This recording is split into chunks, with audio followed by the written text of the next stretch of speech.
కృష్ణమా, శ్రీవారు సాక్షాత్తు శ్రీకృష్ణమూర్తి అవతారం కదా.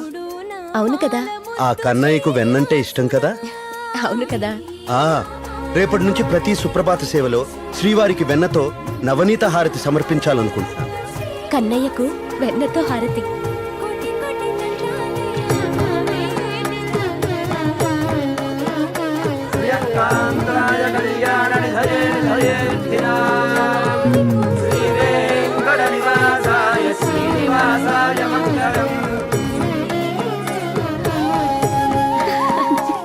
మర్చిపోయిన మా కృష్ణలీలను మాకు గుర్తు చేస్తుంది. ఈ హారతి మాకిచ్చే తొలి నవనీత హారతిగా శాశ్వతమగుగా.